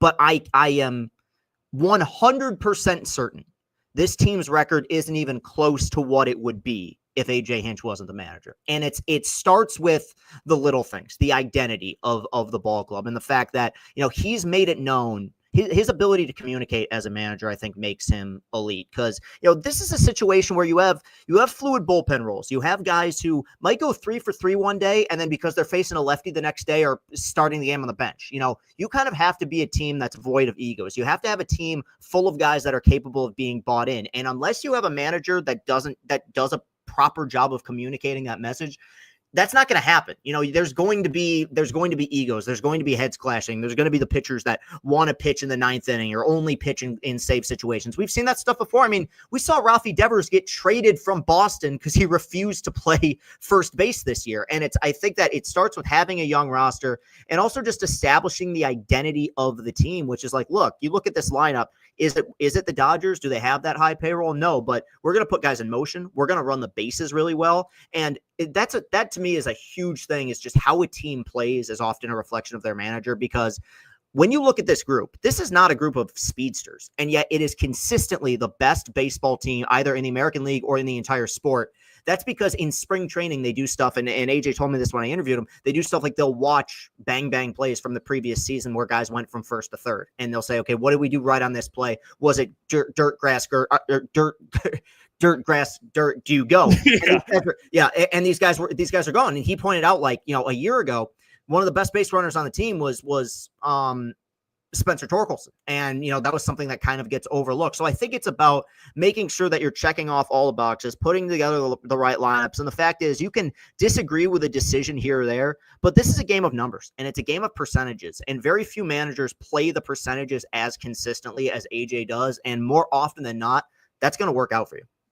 Yeah, Chris, I think one of the biggest things that's going to start coming up here over the next few weeks is the trade deadline. Yeah. And kind of just getting a feel for what this Tigers team and Scott Harris might end up doing. Can I get kind of your feelings on they're actually kind of 2 parts. One, some position groups that you think that they need to address to be able to, in my opinion, I'm looking at this trade deadline to be able to win the World Series and make a push to win it.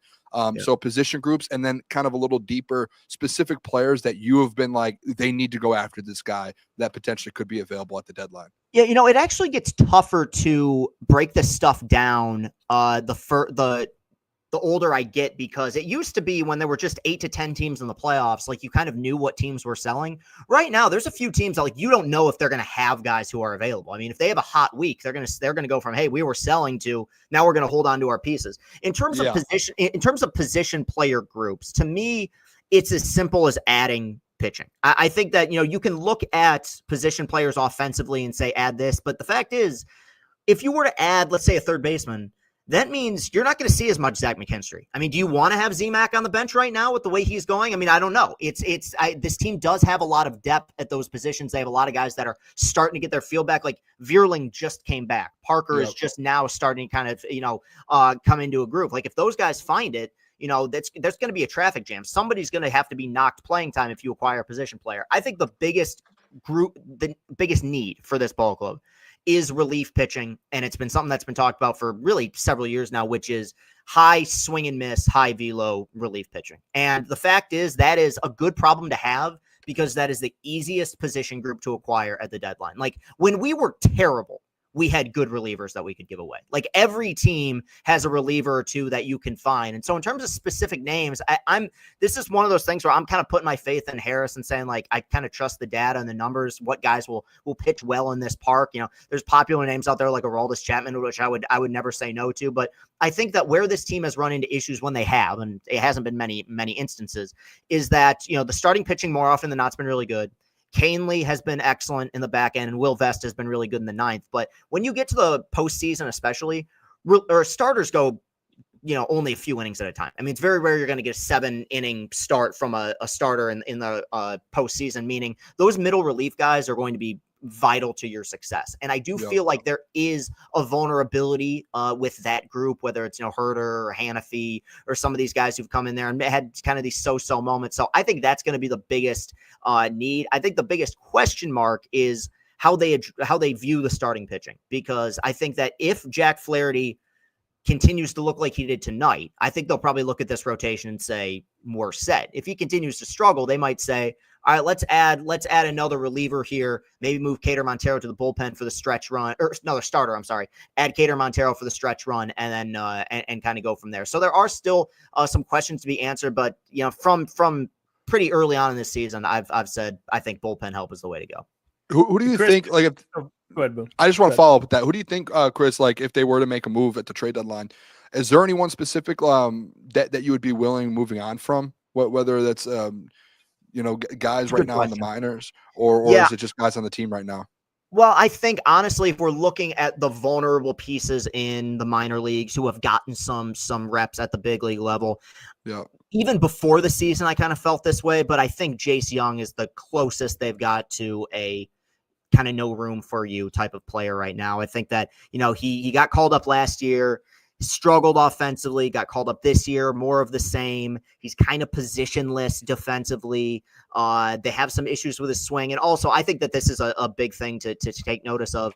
There are still a fair amount, not a ton, but a fair amount of Al Avila drafted or developed players in Scott Harris's current system, including Jace Young. I feel like those guys would be the most vulnerable pieces. I also think, as much as I do like this guy, and I think there's a major league hitter in there somewhere, somebody like Justin Henry Malloy, I mean, when you look at this outfield right now with the amount of guys that have come around, and that includes McKinstry, who can play the corner outfield spots, like, you know, you're just at a point, again, good problem to have, where there's only so many positions on a baseball field. And so I think that some of those guys, while they're still very young, could be vulnerable. I think anybody expecting a blockbuster trade that includes any of the big three prospects and Clark, McGonigal, or Briseño, that's not going to happen. But the one thing that Scott Harris deserves a ton of credit for is they've found a lot of depth within this farm system, which means when the moment comes, and that is presumably this year, where you can buy at the deadline, you have some pieces you can trade away. If I were to ask you, Chris, with a simple statement, that the Detroit Tigers will win the World Series if, what would be your answer to that? Ooh, that's a good one. What a question. Yeah, I mean, there's such a randomness to the postseason that this is going to sound like the corniest, most cliche shit I've ever said, but I really do mean it. If they play their game. Because I legitimately think that AJ and Scott Harris and Chris Fetter, they believe coming into every game, every series, that they have a tactical advantage. That regardless of how powerful or you know, how big a payroll the opposing team is, they believe that they can exploit and find flaws. I mean, 2 weeks ago, this Rays team destroyed Detroit in the first two games of a series. Detroit's come back at home and just won 2 in a row against them, and, you know, I think held them to like 3 runs total in 2 games. I think that where their mistakes will lie a little bit is at points a lack of athleticism kind of between the margins. I don't think on the infield especially, it's a great defensive team. And the one thing, we saw it in the World Series last year with the Yankees, the one thing you can't afford to do the deeper you get into a season, especially in October, is give good teams free at-bats. I think that a lot of this is going to – they've lost a few games. It was early on in the season with Colt Keith. It's been several instances where the defense has let them down. I think if they stay fundamentally sound for a 5-7 game series, I think they can beat anybody. I love That fires I me love up. It's crazy. Hey, Crazy. I do want to ask about the prospects real quick, Chris, because Max Clark, Kevin, they just got moved up to Erie, I believe. What are your thoughts on that? What's the timeline, do you believe, at least for the people who are watching, if people were to expect the timeline for them to get to Toledo and then Detroit over the next few years? Yeah, so the where it stands right now is that everything is going according to plan. I think that they will spend the rest of this season most likely, and maybe they get a little bit of time in Toledo, but I think they spend most of their time this year for the remainder of this campaign in AA. In terms of when they get called up, it's tough because so much of it depends on performance. I think middle of 2026. I do think we see them in the 26 season. I don't think they spend 2 more full years down in the minor leagues. At the same time, I think the one kind of outlier here, because they all these guys are coming up together, they know each other, they've been on the same teams. Kevin McGonigal is so good that like he could be one of those guys that they just like end up fast tracking because you can't keep him down in the minors for that long. Like this guy was basically hitting like 360 in high A ball, just crushing the ball. Right. And if that's one of those things, and we see it every so often, I'm not saying McGonigal is this good, but like we saw it with the Juan Sotos of the world, the Bryce Harpers of the world, where it's like, hey, look, we drafted you or got you out of high school, but all you're doing is hitting and you're kind of outgrowing the league that you're already playing in. But I do think that they're going to take their time. One thing Harris said when he arrived here, and it's something I think is very important and something this organization hasn't always done, is, we want to call these guys up when they're ready to contribute, not just when they're ready to play. Because if you call a guy up when they're just ready to play, they could struggle, and then we have to wait a full year before they, amount to anything. I think that they're very keen, especially with these young guys, of making sure that they're developing the way that they want them to. And when they're ready to come in here and start hitting, they'll bring them in. But I think at some point next season we'll see them, which is really scary. The fact that this team is playing at the level that they're playing at with 3 key pieces, top prospects in their system that are still just like marinating down there. It's exciting times. Who does that even leave? Who does that leave out next year? Well, I think Javi probably ends up going back to the outfield in some capacity and moves around the diamond, and they have played him at third. The odd man out in this instance, I think, in the infield is Trey Sweeney. And that's why I don't defend Sweeney at points, but it's a weird position to be in because every person playing shortstop in Detroit right now is just a Band-Aid for time until Kevin McGonigal gets here. It's kind of a weird spot to be in. The outfield is a little bit tougher, and so much of it depends on performance, obviously, but I think it's going to come down to 2 guys, and I think a lot of people might want me to say Parker because of some of the recent struggles, but I think that either Vierling or Carey are kind of vulnerable in the future. Carey especially, and I have talked about this just because I think that they still view Carey, and we've kind of seen it this year, as a platoon guy, as a guy who's mainly just really solid against righties, which there's a place for. But when you have 7 outfielders, like you're going to have to give one of these guys, potentially an opportunity somewhere else. So I would guess possibly Carey. And the other thing too, Carey's been injured like quite often over the last several seasons. So, when Clark and those guys get called up, it's a bit different. With Briseño, he's first base and catcher at some point, and I like Jake, but at some point they'll move on from Jake. I think he's close to, free agent year at some point. So I think that'll be a relatively easy decision. But yeah, like I said, I mean, the fact that they've built up that depth, you'll never say no to it. Feels like this team's just going to keep getting better, man. It fires me up. It's crazy. Part of that getting better had to do with one of the greatest storylines in Detroit sports, Javi Baez, which you've already kind of mentioned him, which I think is just it's incredible. And we were live yesterday. Guy hit a homer. So can you kind of go through the resurgence to a certain extent, but he's playing much better. I mean, people thought he was dead in the water. Yeah. And now he's actually a contributor. Can you kind of go through what you've seen out of Javi this year? It's just been different. He looks like a different, more confident player.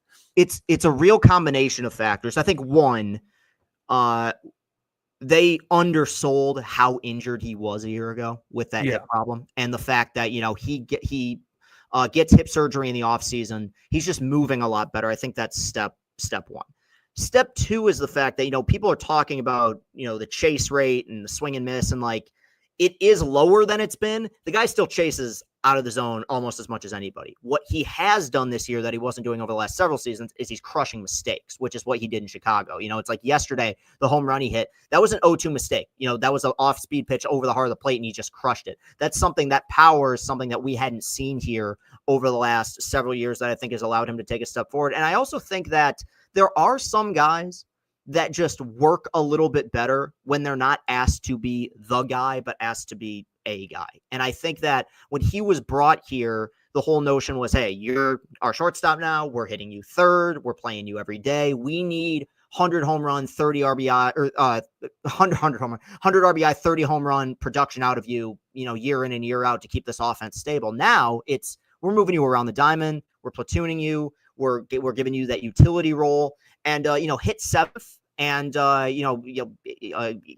give us clutch hits and contribute. You don't have to be what you were in Chicago, and I think he's thrived in that role. I also think just as a player, I think he's grown up just as a human being, as a person. I think that he's at a stage in his career, and we saw this a little bit with Miguel Cabrera too towards the end, where he started to realize, like, when you get into your 30s, you kind of and especially after major surgery, I think you become aware of kind of your own like career mortality to a certain extent, and how quickly this stuff can kind of be taken from you. So I think, to put it simply, like, I think he's having fun again. And I also think that the organization's done a good job of not applying a ton of pressure on a guy who could easily have a ton of pressure on him, given his past, given his history, and given the contract that they gave him.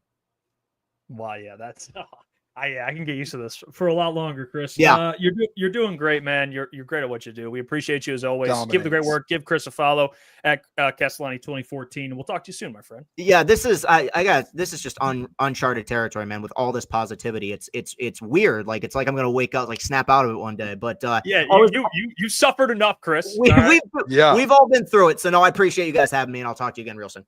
Hey, Chris, before you go, we need to find a time to do a Tigers game over the next month or so. For sure. Yeah, no, I mean, I want to be getting down there as much as possible now, man. It's the hottest ticket in town. But no, I'll hit you guys up. Let's do it. Let's do it. Sure. Appreciate it, guys. Talk to you Appreciate soon. it, Chris. Chris Castellani joining the show, man. Great. Legend. Amazing guy, man. He's bright as hell. One of the best in the city. Like, when you're looking at, like, people who cover certain sports, I mean, Chris is very, very good, locked in with the Tigers. And he gets, like, his show, I mean, the man has AJ Hinch on. I mean, he has literally the best of the best on. It's elite. Hey, listen, we know this now that we've been doing this a while. You can be knowledgeable, but can you communicate? And he can communicate. Yes. Like, when he talks, I'm understanding exactly what he's talking Locked about. in, man. He's We do need to do. We need to do what he says. No, he's very good. He's very good at what he does. We need to do, like, and I mentioned it before because I know he did that the get together, and we've talked with our chat and our people about doing, like, a crunch time thing at a Tigers game. We need to line that up. Maybe a Saturday, actually. They play Toronto at the end of the month. Saturday, Sunday. It's a 4-game series. Maybe that Saturday or Sunday, we'll do, like, a crunch time, people, and then we'll give them a couple weeks, people, to get tickets. And if people want to do that, and then we could have Chris come through as well, and we can have, I know he has a lot of people who probably would come around, and we should just do, like, a little collab there. That'd be fun. Let's do it. That'd be fun, man. Yeah, I'm down with that. Well, we got about 12 minutes till mailbag. You want to pull out these NFL bold predictions here? I forgot about that. I have a bold NFL prediction. I don't know if you fully have one, and if you want to throw one out there, I have one that's. I mean, you could piggyback off mine if you want, to be honest. So, chat, participate, feel free. Hottest NFL takes. We've already given out one. I think mine last time was Carolina, the Panthers. Does anyone remember mine? I forgot mine. I might have to go back and listen. I should have wrote it down. That's on me. That's just bad. I don't remember what it was. I don't remember. I don't even. Yeah, I honestly. Was it the 49ers to win their division? I thought that. Maybe I don't know if that's bold. I don't know. I can't remember. Well, now you're making me excited. Now I'm dialed in to hear what your take is today. Now you need to tell what's this hot, bold take for the NFL season, Boone. Let me know. I want to see if someone in the chat remembers my first one. I'm interested. Well, if you don't remember, I don't think it's someone in the chat. The chat remembers everything. Everything. Well, they need to forget something today. Just remember everything, but today, if we could. Thanks, appreciate it. No, dude, that was so funny, man. Yeah. We actually have to do another one before the show ends. That'll not happen again. But all right, Boone, get to it. What do you got? Bold prediction for the NFL. I will go back and figure out my first one. Peter said Boone has had so much and committed to much He has more. said so much and committed too much more. I don't know what that means, Peter, but I appreciate it. I do appreciate it. All right. This is mine. And then this isn't, and I know Ben Blue just put a Lions one. This isn't just Lions. This is full NFL. So just kind of looking around the NFL over the next few weeks before the season starts, figuring out things in the NFL, like predictions that we feel like will happen. Shout out Shift God, said the Bills make the Super Bowl. Love that one. Jeff, mine's in the AFC. Okay. My bold prediction resides in the AFC South. Oh, okay. A division that we had a lot of big arguments last offseason in regards. Can I ask you what team, if you had to guess what team you think I'm going to go with here? The AFC South. Yeah, I would. I don't know. This one, I don't know, if I'm being honest. I would like to think you maybe side with the team that I've been supportive of in the past. Maybe you line up with a former MVP take that did not land down in Jacksonville. But I'll go Jacksonville. I'll go. Maybe throw some out with Jacksonville. Go ahead. Quarterback Trevor Lawrence will return to his normal form. Trevor Lawrence will be back this season. Now, you could take that how you may. I'm not going to sit here and say the man's going to win MVP. Jeff, I know that's your thing. Trevor Lawrence MVP. You, Mike, Clyde, you guys all loved that for years. But I think a lot of people over the last year or two have written off what Trevor Lawrence is, the type of player he is, and what he can do. I think this season, with Liam Cohen as essentially his play caller, I think you see Trevor Lawrence get back to where he was his first couple seasons, or let's say his second and third season in the NFL, where he threw for over 4,000 yards, 20 plus touchdowns. Really, his second season where he had 4,100 yards, 25 touchdowns, and 8 interceptions. Trevor Lawrence will get back there. He has Travis Etienne in the backfield, Brian Thomas Jr., one of the best up-and-coming wide receivers in the game, and they just added Travis Hunter. I think it's a perfect scenario for him to go out there, be successful, an offensive-minded head coach. And yeah, okay, Doug Peter, I get it. But I'm talking this new age Liam Cohen, who has taken the Bucs team and dominated with Baker Mayfield in that roster. I think he comes in with that new mindset, the new culture, and he kind of gets Trevor Lawrence. It's kind of like a rejuvenated career for him. It's like, hey, a fresh start, fresh head coach, fresh feeling, fresh culture. Everything's fresh. He's able just to zone everything out and just go play football. Because one of the things I don't like that people have been doing to Trevor Lawrence over the last year is people are throwing out there that Trevor Lawrence isn't actually talented, which he is. He has a very good arm. He's mobile. The only issue was they didn't really have an O-line for him, so he got hurt. Only played 10 games last year. But before that, people forget 2 years ago how Trevor Lawrence threw for 4,000 yards and 21 touchdowns. How 2 years ago or 3 years ago, he threw for the 4,125 plus 28 touchdowns, whatever it was, single-digit interception. So people tend to just have recency bias and kind of forget the kid can still play football. Like, he's a very, very good football player. It's crazy to me how NFL fans or just sports fans in general just will completely just derail their thoughts on a player just based off of one season. When players all the time have just a down season, especially if there's an injury, a quarterback without an O-line, or just a bad offensive-minded coach who just really kind of just downfall on a career. I think with Liam Cohen, I think it's a fresh start for him. I think Trevor Lawrence is back to where people start talking about him as a top 10 quarterback in 2025. Oh, hey, I like it. I like it. I like it. You know, maybe people might say you're crazy. Which is crazy because Trevor Lawrence isn't a bad quarterback, but very good quarterback. He hasn't shown what he was advertised when he was drafted, so people are going to immediately push back on that. But I'm with you. I think Liam Cohen's going to have a big impact on him. I do. I don't care what anybody says, man. He is. And Travis Hunter is going to be I'm curious to see him as a receiver in the NFL, but I still think he's a weapon. They have Brian Thomas Jr. They have weapons. They do. I know they lost like having Ingram, but I think they're going to be fine. I think Liam Cohen's going to figure this thing out. I really do. Yeah. I think he will too. And I think Trevor's just that good, dude. I hate how people just act like he's just an average player. Like no, his skill set, what he can do, he's above average. It's just putting him in the position to be successful. If you throw him on shout out Flannel. Like if you throw him on a team like the Lions, or if you throw him on a team that's built up with a great offensive line and weapons and a good OC, he's gonna succeed. Like there's probably 15 plus teams in the NFL right now who wish they had Trevor Lawrence. Yeah. Like there really are, maybe even more than that. So the fact that people just completely constantly are saying that he's done. The guy's in his fourth or fifth. He just got done with his fourth season of football. What are we talking about? He's still young. Yeah. He's got all the talent in the world. And Ben Blue, he said, I remember y'all clown Liam Cohen and said he was a D hire. I don't know if we said D. I think we clowned the Duval.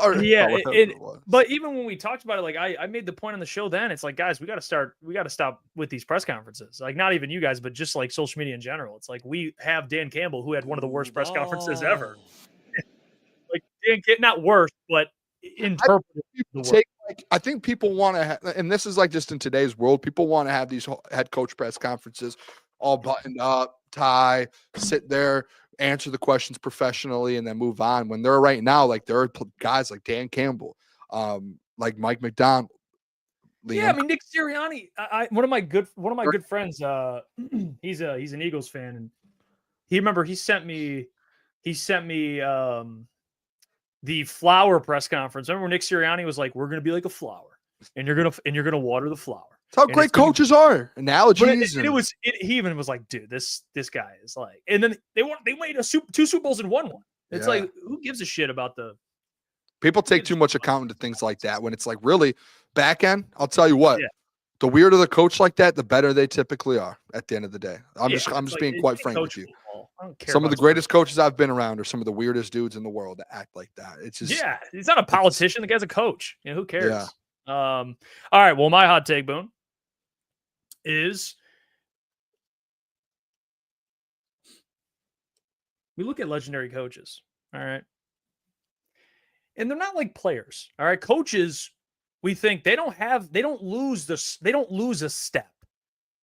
Okay. They're coaches. They can coach forever and be great, especially the ones that you could say are Hall of Fame coaches. But I think a Hall of Fame coach is in his final year. After I saw the Pittsburgh Steelers sign Aaron Rodgers because of how desperate they are, and after we've gotten to see the Steelers over the last couple of years overachieve, even though they've lacked offensive prowess, they've lacked a quarterback, they've lacked a good OC, good offensive play calling. I think this year is the final year of Mike Tomlin in Pittsburgh. And notice how I phrase that. Doesn't mean he gets fired, but I think he departs. He resigns. What are some other words? Mutual agreement to departure, whatever the phrase they want to use. I think he's done. I think this Aaron Rodgers thing is going to fail, like we all predict it will. Aaron will retire, and the Steelers are going to hit the reset button on the organization, because they should have done that years ago with Mike Tomlin after Ben Roethlisberger retired, and he's done a good job. But I just think Mike Tomlin as a coach, although he is all-time great, when I'm looking at 2025 and beyond, you're looking at where the league's heading. Old school defensive coaches they're running out of style, man. You got to be able to figure out your O-line. They haven't been able to do that. You got to be able to figure out quarterback. They haven't been able to do that. You got to be able to figure out your OC if you're not calling plays. They haven't been able to do that. So I think at some point, and that point will be this year, the Steelers are going to have to look in the mirror and be like, hey, we got to hit the reset on this fucking thing. And I think it's going to start with Mike Tomlin leaving. Leaving. I don't think they'll disrespect him. He's not going to get fired, but he will be done in Pittsburgh, and they will begin the hiring process. And they'll have a new coach next season. Not this upcoming season, the following season. That's what I think. I don't hate it. I think it's one of the more incredible things that this guy Mike Tomlin has never had a losing season. Like that's ridiculous. That's insane. It's just about winning in the playoffs, and it's just been a while. It really has. Etienne's right. Mutually agree to part ways. That's the one. Yeah, that's what will happen. And I'm with you. I think it comes to a point to where it's like, hey, we got to stop being just mid. right? Like you do have to make a jump to a Super Bowl. And I have said it a lot, and you kind of pushed back a little bit. I think that Mike Tomlin is a very good head coach. I just never feel like that they got him a quarterback and an offense that. But then to your point, you push back. Well, he's the head coach. It's his job to also be involved in those conversations to build an offense to be that good. So yeah, that's kind of the side he's fumbled on. He's a very good defensive minded guy. And that defense is a Super Bowl defense year after year after year, like no question. But just offensively, they just have not been able to put it together the last, let's say, decade, which is brutal, because if they had a quarterback out after Ben Roethlisberger, if they had themselves an elite quarterback, the problem is when you're mid the whole time, you're never going to get a talented quarterback unless you're in the top 10.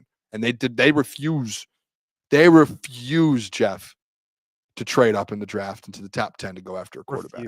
Refuse. And if they did that a couple years ago, go trade up for one of these guys that right now are playing well. I mean, we're having a different conversation, but some reason that GM and they just extended him too. I think they just gave him an extension. So it's ridiculous. It's weird. The chat has hot takes as well. Coach, by the way. Ben Blue, my bold prediction: Lions destroy the Cowboys on Thursday Night Football, 77-22. Brian Schottenheimer gets fired at halftime during that game, and Joe Milton becomes a starter at halftime. You just laid out a fucking story. That wasn't really a take. That was an entire play. Whoop the Cowboys' ass. Yeah, Schottenheimer gets fired at halftime. Let's see. MC3 Who Dat says Kyler Murray will be out of a job by the end of the year. Kyler Murray is one of the more interesting. Yeah, I wouldn't say out of a job in Arizona. Yeah, out of a probably. job. I mean, he's good enough to play in the NFL. He's not. He's just he hasn't done anything though. Like he's good. No, I get. He just hasn't won, man. It's incredible actually. I'm surprised they haven't moved on already from him. If MC3 means out of a job in Arizona, I don't think that's a bad take. By the way, let's be real. The Cowboys hot take. I just want to throw that out there. Can we, Jeff? I mean, me and you are lockstep with the. Can people stop disrespecting certain teams and players based off of one season? I mean, this Cowboys team's going to end up being in the playoffs. They're going to win like 10 games, bro. Yeah, they're going to lose in the playoffs, but they're going to make the playoffs. Like, what are we talking about? They're going to win. A good team. If not 10 games. They have a talented roster. I mean, I don't know what to tell. They do. It's not even. People are blinded by the logo. No. We agree. Fuck the Cowboys, but we're stating a fact. I mean, they're not going to be bad. Yeah, they just won't. This is the fact. It's all right. You guys will, just like last year with the Bills. Yeah. Speaking of that, Bills make the Super Bowl. I don't think that's I think that's an interesting one, honestly. Bills make the Super Bowl. It's about time. I think they could. I think they could this year. I think the AFC is wide open, honestly. Well, I'm going to be honest. I'll say this too, man. Like Sean McDermott. I said it. We got to figure it out, bro. Year. If you don't make the Super Bowl, we got to have a conversation here. You got Joe Brady. He's a great coach, though, man. He is, but it's like at some point, if you can't get over the hump, we got to start looking at this thing like you got the MVP. Yeah. What are we doing? It's like when the Celtics had Brad Stevens, and Brad Stevens stepped down, and then they had Udoka Joe Mazzulla step up, and then Joe Mazzulla ends up coming in. It's like top. You just need a different. It's like Mike Brown with the Warriors, and then Steve Kerr. It's like you might if they don't get over the hump this year. I said the same thing last year. If they lose in the playoffs, you gotta think about it. I remember I made the comment that I wouldn't be shocked if they moved on if they fall short again and they bring in Ben Johnson. People hated that I said that, but that would have been a perfect spot for Ben Johnson. And they got Joe Brady now waiting in house. He's he's the hot thing right now. Declined jobs this year. He said, "I'm not doing it. I'll stay." So he must, in his mind, he might be like, "This job opens. This is mine." He'd be the number one, no doubt. I think ETN already said that one before, but ETN, hot take number 2: Baker Mayfield will be an MVP finalist.